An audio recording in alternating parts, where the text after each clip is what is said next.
Jon Snow had never ridden so hard in his life. The cold winds of the north cut through his clothes, but he didn't slow down.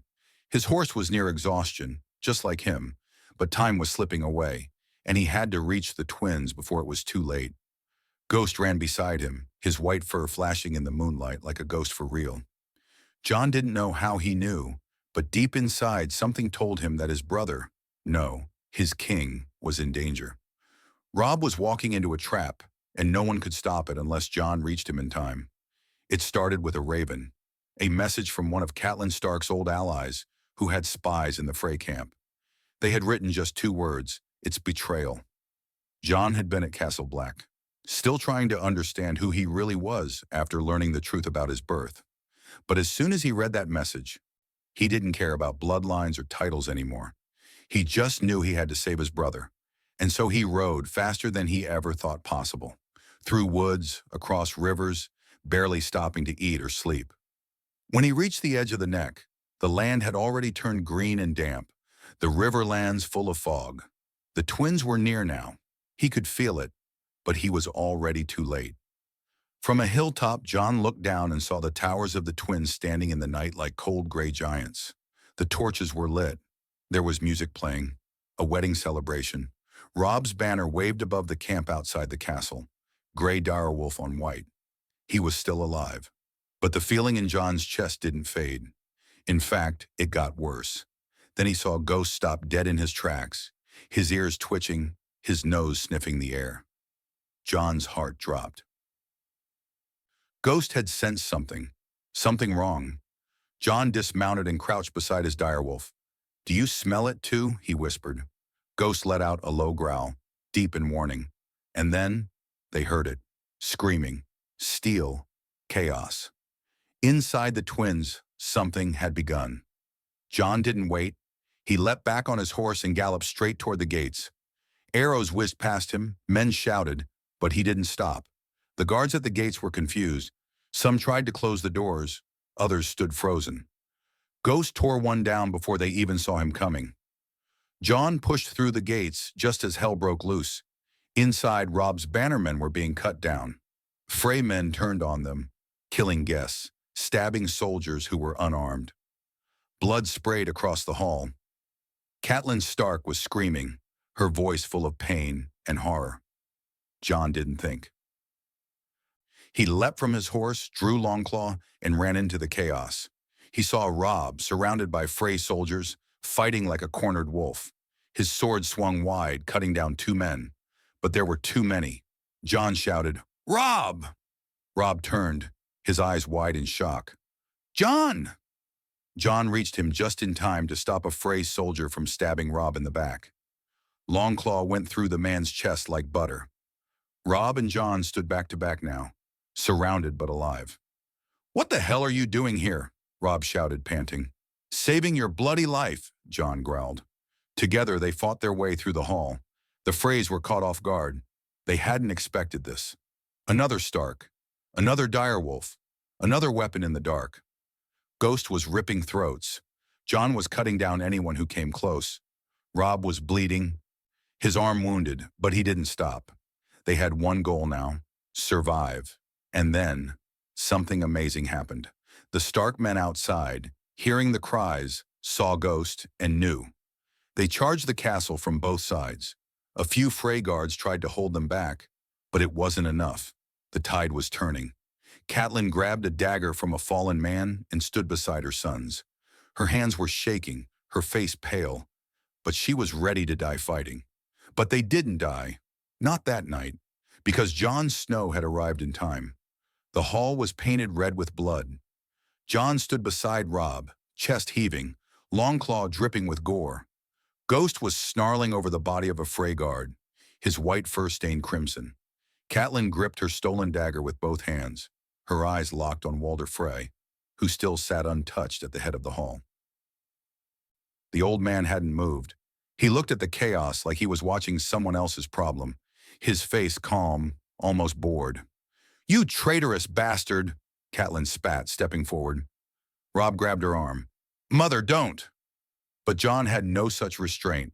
He raised his sword and pointed straight at Walder Frey. "End this now. He growled, his voice sharp and cold. Call your men off, or I'll cut off your head and feed it to my wolf. For the first time, Lord Walder looked shaken. His wrinkled hand gripped the armrest of his chair, and his smile slipped. You're not even supposed to be here, he muttered. You're the snow. Jon stepped closer. And still more honorable than you'll ever be. Outside, the sound of Stark men storming the keep was growing louder. Screams of Frey guards filled the night. The wedding feast had turned into a battleground. Robb's bannermen were rallying, many still alive, saved by Jon's sudden arrival. Call off the ambush, Robb said, voice stern despite the blood on his face. Swear on your house's name, or I swear yours will end tonight. Walder Frey hesitated. His eyes flicked toward the side doors, probably looking for a way out. But the look on Jon's face told him there was none. Fine, he spat, lifting a hand. Stand down. Let them go. The few Frey soldiers still fighting slowly lowered their weapons. Some dropped them altogether and ran. Others were not so lucky. Ghost lunged at one who moved too slowly, tearing out his throat before Jon called him back. Silence fell. The Red Wedding had failed, but the damage was done. Dozens of Robb's men lay dead, their bodies scattered like broken toys. Some had been drunk, others unarmed. They had come to celebrate a union, not fight a war. Robb stared at their faces, grief settling into his bones like winter cold. We can't stay here, Jon said quietly. This isn't over. Catelyn was still shaking. Her hands were covered in blood, but she wiped them on her dress like she didn't notice. Rose Bolton, she whispered. He was part of it too. I saw him. He was going to stab you, Robb. Robb clenched his jaw. And he'll pay for it. They didn't wait. The remaining Stark forces rallied outside the gates. The Freys, stunned and leaderless, watched from the towers but didn't dare attack. Robb ordered the dead to be taken, the wounded carried, and the wagons prepared. Before leaving, Jon approached Walder Frey one last time. You raised the banners of peace, then spilled blood under them. No man forgets that, he said coldly. This isn't mercy, it's a warning. Then he knocked over Frey's goblet with the edge of his sword, spilling wine across the table. Drink to your failure, old man. They rode out of the twins under torchlight. No music, no cheers. Only the heavy silence of the nearly dead and the fury of those still breathing. That night, around the campfires in the rain, Jon and Robb sat alone. Their armor was off, but neither could rest. I thought I lost everything, Robb admitted, his voice hollow. When I saw the knives, I thought that was the end. Jon stared into the fire. I felt it. Somehow. I don't know why, but I knew something was wrong. Robb looked at him, eyes tired but grateful. You saved us. I saved you, Jon corrected. But this war just changed. Robb nodded slowly. Aye. Now we know who our enemies truly are. From the shadows, Ghost lay curled by the fire, his eyes still watching. And above them, the northern wind howled through the trees like a wolf crying out for revenge. The North would remember. By morning, word had already begun to spread like wildfire. Whispers rode faster than ravens. The Red Wedding failed. Jon Snow returned. Robb Stark still lives. And somewhere between the Trident and the twins, a raven meant for Tywin Lannister was intercepted and burned before it could deliver the lie of Robb Stark's death. But Robb didn't feel like a man who had survived. Not yet. They buried the dead just outside the castle walls. Hundreds of men, Northerners, Riverlanders, even some Freys who had tried to stop the slaughter when it began. Jon stood beside Robb, watching each body lowered into the dirt, each face carved into memory. This was no victory. It was survival wrapped in blood. Burn the rest of the Frey food stores, Robb ordered coldly. Leave them starving like they meant to starve our name. You're not going back in? Jon asked. No, Robb said, his voice hard as iron. We ride to Riverrun. I need to see Uncle Edmure, and I need answers. Catelyn nodded, though her eyes were still swollen from weeping. We need allies now more than ever. The Tullys will stand with us, but we must find others too. As the camp packed up and moved out, Jon walked quietly, Ghost beside him. He hadn't spoken much since the night of the battle. Something was eating at him. Robb noticed. "You've changed," Robb said to him as they rode side by side. "You fight differently. You speak differently." Jon kept his eyes on the road. "The wall changes a man." "I doubt it's just the wall," Robb said. "There's something else, isn't there?" Jon hesitated, then answered in a low voice. "There's more to me than you know, Robb. More than I knew until recently. I'm not, just your brother." Robb's brow furrowed.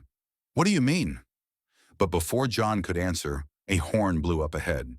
The scouts had returned, dust trailing behind their horses. "There's movement south," one of them shouted. "Bolton men, at least 200. Looks like they were riding for the twins." Robb's face darkened. Rose was coming to finish the job. "What do we do?" Jon asked. Robb turned in his saddle.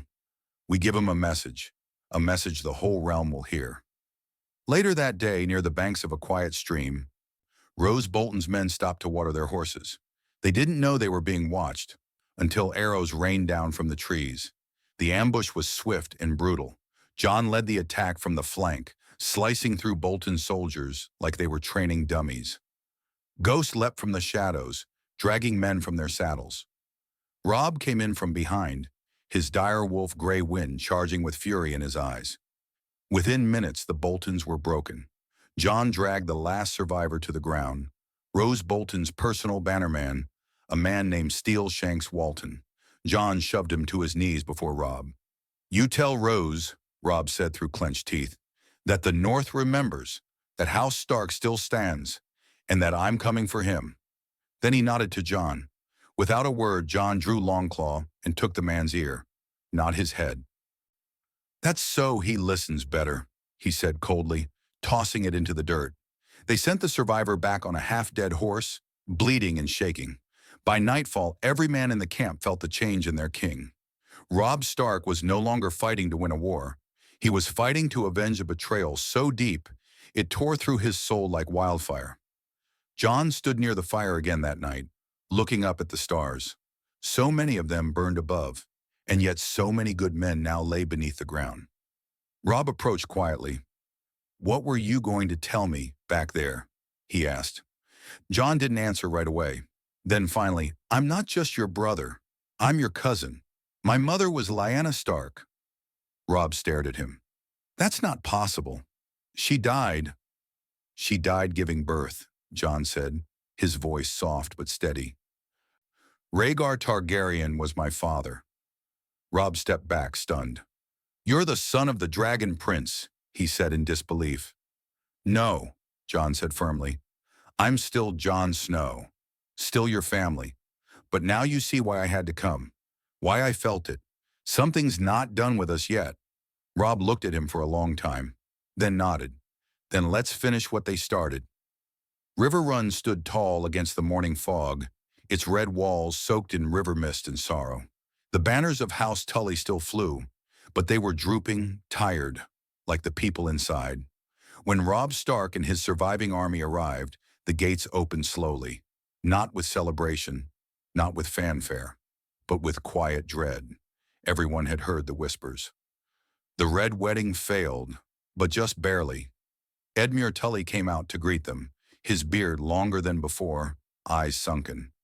He looked like a man who had lived 3 lifetimes in a prison of grief. "My king," he said, falling to one knee. Robb helped him up, pulling him into an embrace. "We've lost too many, but we're not done yet." Edmure's voice cracked. "They tried to kill you. At my wedding. I can never wash that blood off." "No," Jon said from behind Robb, "but we can make them choke on their own." Inside the Great Hall, war councils returned to life. The Blackfish, Sir Brynden Tully, was already preparing a map of the Riverlands. Scouts spoke of Frey houses abandoning their oaths, afraid of Stark revenge. Some lords had fled to Harrenhal. Others bent the knee to the Boltons, hoping for protection. But even among the gloom, one thing was clear. The North was waking up again. "The Lannisters think the war's over," Robb said, staring at the firelight flickering across the map. "Let's show them what it means when a wolf survives." Yet not all were convinced. "My lord," Edmure said carefully, "you lost much, And with Rose Bolton claiming Warden of the North, many of our allies hesitate. Then we give them something to believe in, Jon said sharply. A symbol. A reason to rise? The Blackfish crossed his arms. And what symbol do you suggest? Hope died at the Twins? No, Jon said. Hope lived. It walked out of that hall soaked in blood, and now it's riding south. Robb looked at him, and a new fire sparked in his eyes. We take the fight to the Boltons first. Retake Winterfell. Edmure frowned. That's deep in enemy territory. You'd need men, supplies, and a new alliance. Robb turned to Jon. You said you were Rhaegar's son. Jon nodded. Then we use it. We send word to Dorne. The room fell silent. You're serious, Blackfish said, almost scoffing. Dorne? You want to ride south and ask the Martells for help? They hated the Lannisters more than anyone, Robb said. They never forgot Elia Martell. And if Jon really is the son of Rhaegar and Lyanna, then he is the last piece of the story they've waited to finish. Jon was uneasy. He hadn't told anyone else about his heritage yet, and already it was being turned into strategy. But he understood. War had no time for slow decisions. If his name could win allies, then so be it. We split the army, Robb declared. I'll go north, take back Winterfell, end the Boltons. Jon rides to Dorne. Jon looked at him. You trust me with that? Robb placed a hand on his shoulder. I trust you with everything. You saved my life. Jon, you saved the North. That night, Jon sat alone under the stars, Ghost beside him, silent and still. The weight of who he was pressed down on his chest like armor made of stone. He thought of his mother, Lyanna Stark, of Rhaegar, of everything he had been denied, a name, a place, a father. Now he carried them all like a blade at his side. Catelyn Stark approached quietly. I heard, she said softly, about who you really are. Jon didn't look at her. Do you hate me for it? I don't know, she answered honestly. You're not Ned's bastard, but you are still his blood. Jon finally turned. I never wanted to be anything more. I just wanted to be his son. Catelyn sighed. You were, in all the ways that mattered. They stood there a while silent, and then without another word, Catelyn walked away. Not with love, but not with hate either. By morning, two groups rode out from Riverrun. Robb Stark, the young wolf, led the battered remains of his army north, toward Winterfell, toward vengeance. And Jon Snow, born Aegon Targaryen, rode south toward Dorne, with Ghost at his side and fire in his blood. Behind them, the wind carried a warning to all of Westeros. The North remembers. The sun beat down like fire as Jon Snow rode through the red sands of Dorne. He had never felt heat like this. The North was cold and cruel, but this land was dry and sharp, like it was always watching, always testing. Even Ghost seemed restless, padding quietly beside Jon's horse with his ears flat and his tongue hanging out. Sand whipped around them, and Jon's black cloak clung to him like punishment. But Jon wasn't here for comfort. He was here to convince a kingdom to rise from silence. By the time he reached Sunspear, the seat of House Martell, he was nearly unconscious from the ride. His escort, what was left of it, waited outside the palace while Jon was brought in under heavy guard. Dornish spears pointed at him from every corner. Their faces were unreadable. Their prince, however, was not. Prince Doran Martell sat in his sunlit tower, his face calm but curious. He looked at Jon not with fear, nor with hostility, but with calculation. You carry no banners, Dorne said. I carry a name, Jon replied. And what name is that, Snow? Jon met his eyes. Targaryen. The room went still. The guards tightened their grips on their spears, but Doran raised a hand to stop them. You speak bold lies, the prince said softly. Lies that could get you killed in most halls. Jon stepped forward. I speak the truth. My mother was Lyanna Stark. My father was Rhaegar Targaryen. I am the child born in secret, the reason they both died. Doran didn't blink. You expect me to believe the Mad King's blood walks into my court without proof? Jon removed a small sealed letter from inside his cloak. Read this. It was written by Samwell Tarly. He found the record in the Citadel, Rhaegar's marriage to Lyanna. She was his lawful wife. I was never a bastard. My name is Aegon. Doran's fingers trembled slightly as he took the letter. He read it slowly, twice.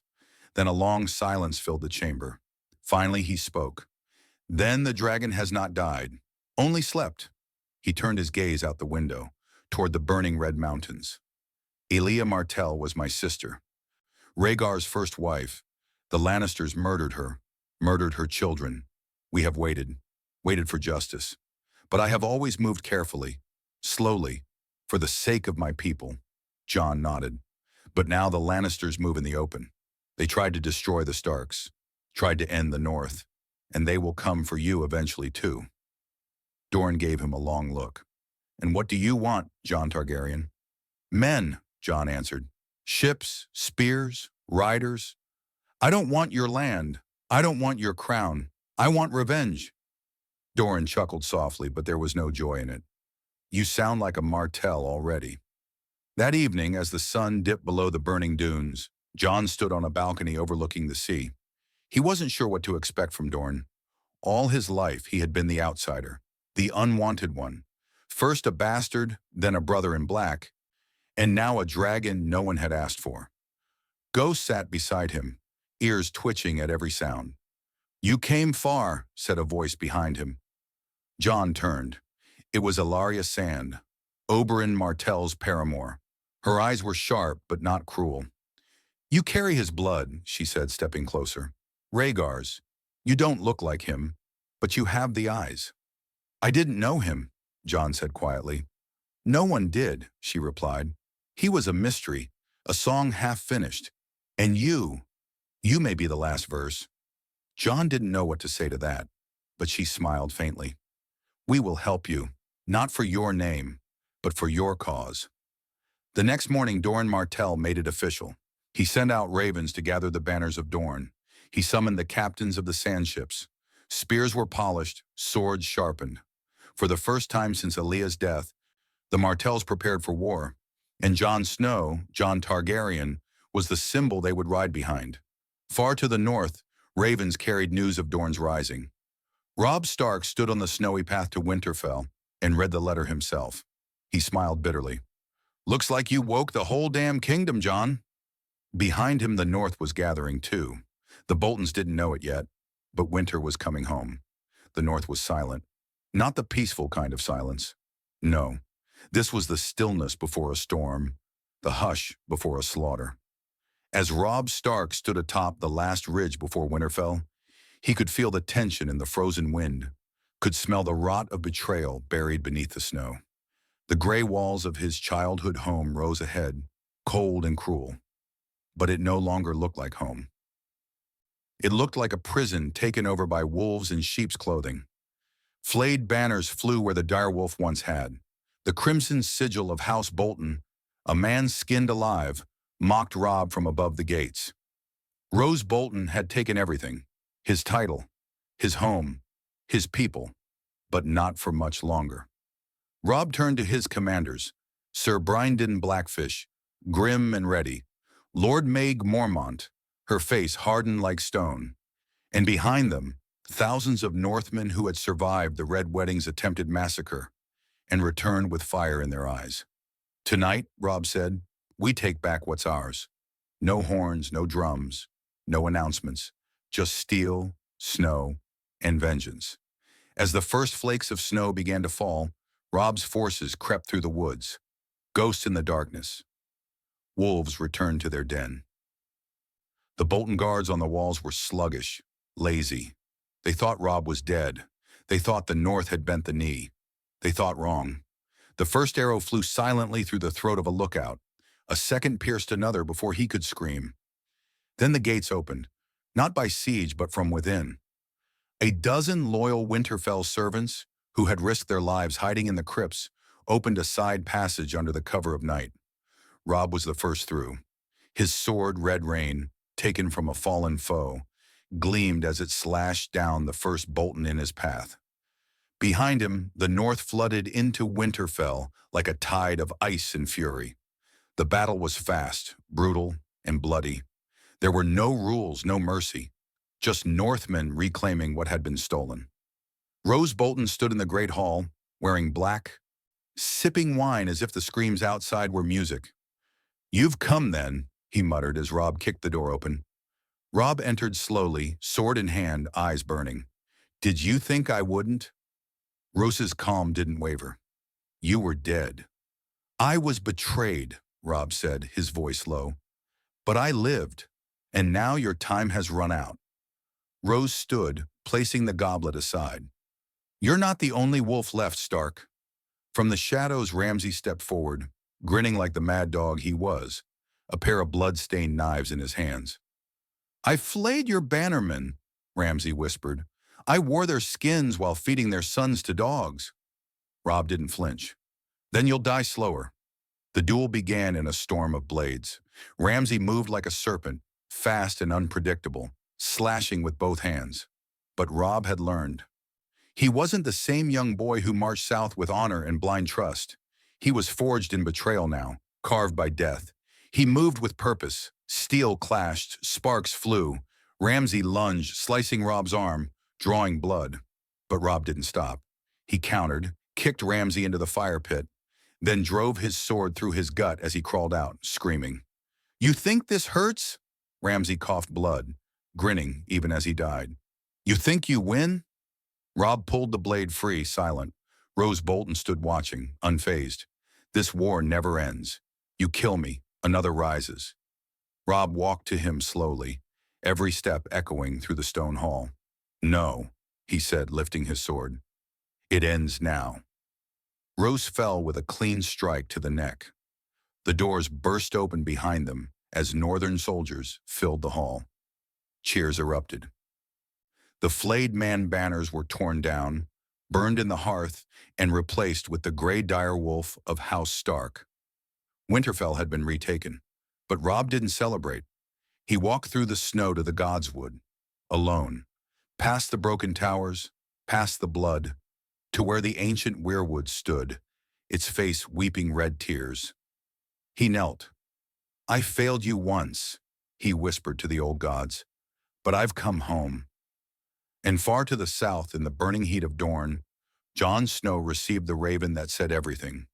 "Winterfell is ours. The North remembers. It's your move now." Jon folded the letter and stared into the red sunrise. The dragon and the wolf had risen, and fire and ice were about to meet in the middle. King's Landing had never felt more dangerous, not because of armies, not because of dragons, but because of fear. Fear changed everything. Fear made even the Lannisters tremble. Fear made Queen Cersei Lannister wake up in the middle of the night, clawing at her sheets and whispering the same sentence over and over. "Robb Stark lives. Jon Snow rises.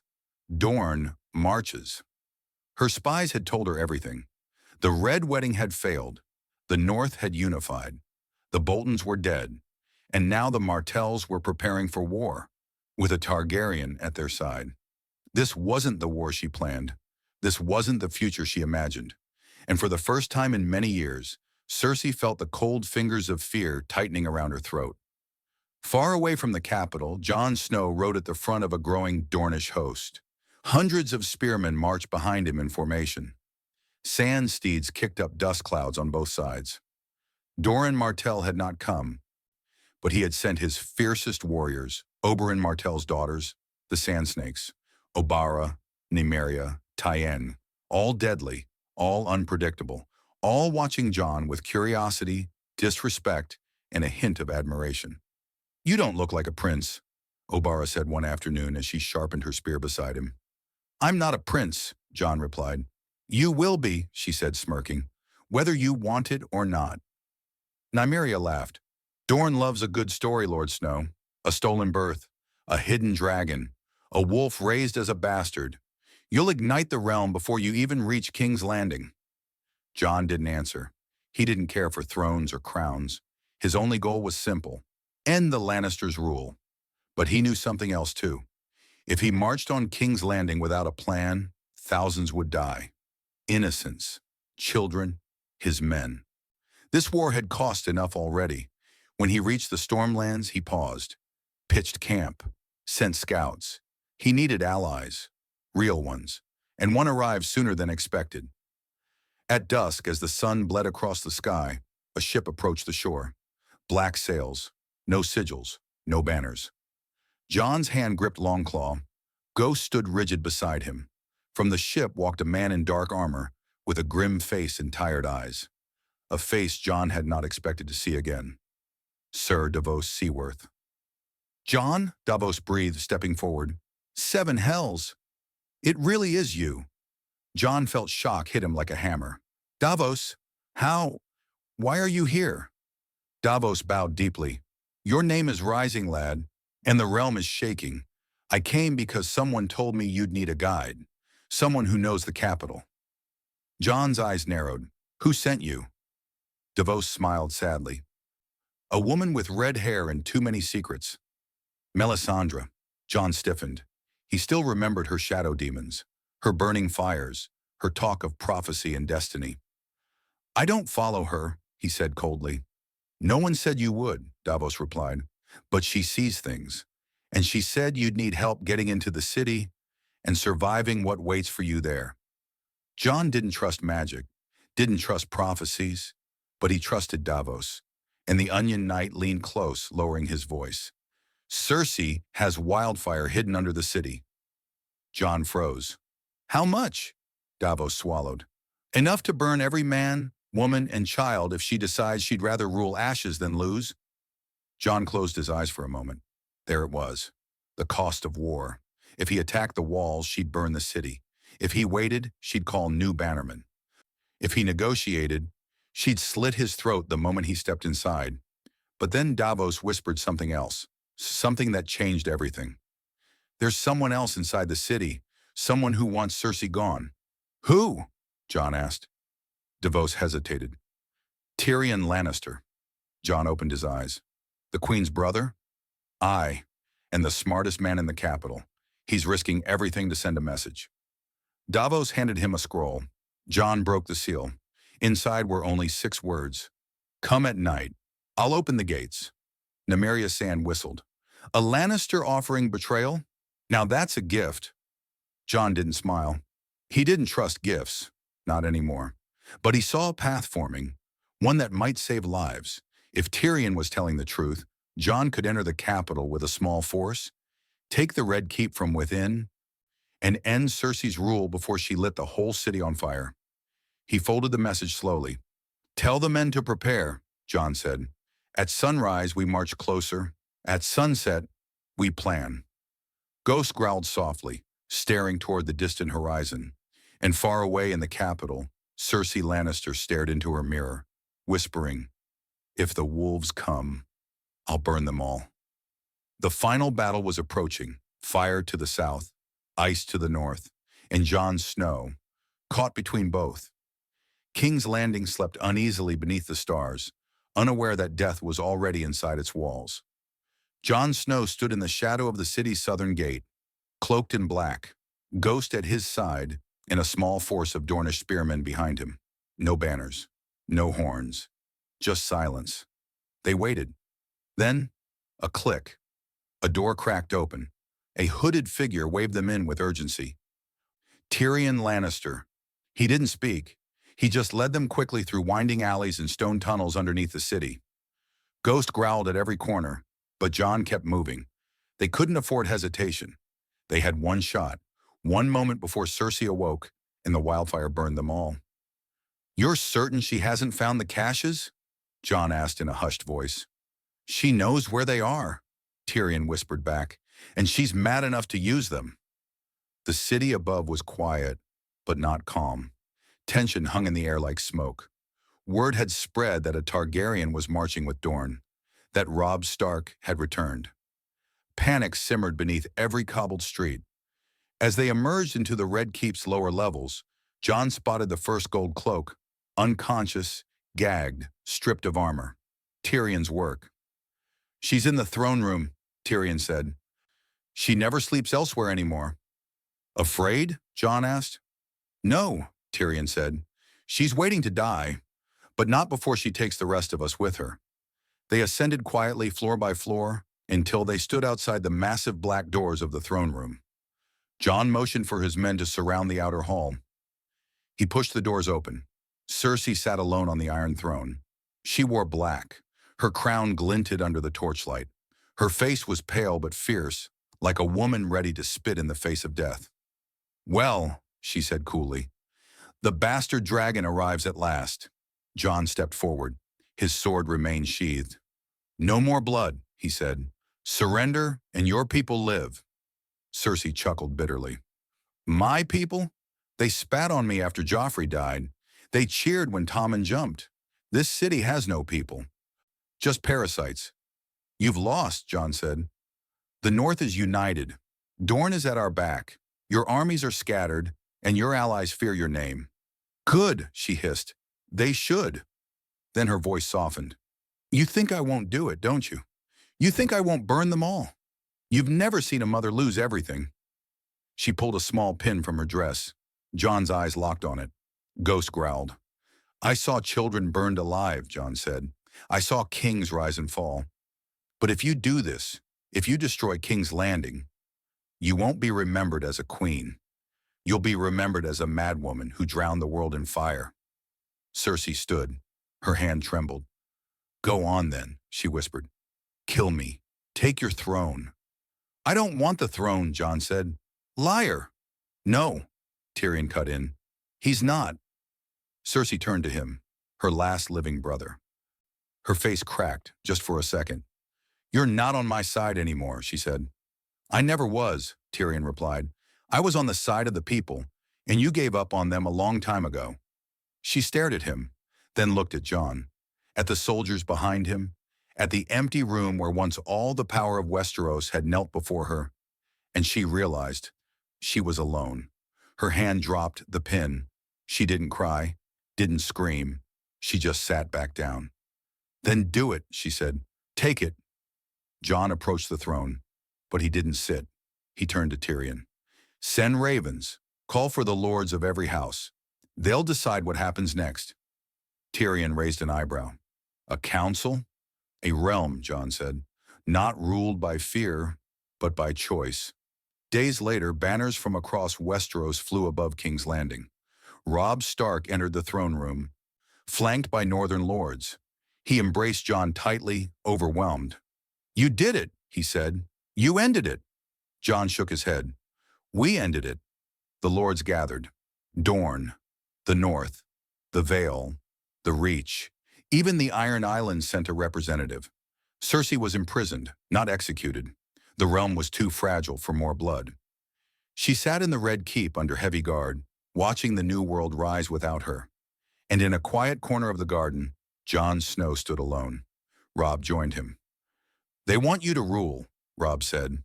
"I won't," Jon replied. "I was never meant to sit on thrones." Robb nodded. "Then let me rule the North. You watch the South." Jon smiled faintly. "Watch, not rule." "You saved us all, Jon." "No," Jon said, looking to the sky. "I just did what I had to do." Above them, winter faded. Spring bloomed. And for the first time in many, many years, the realm had peace.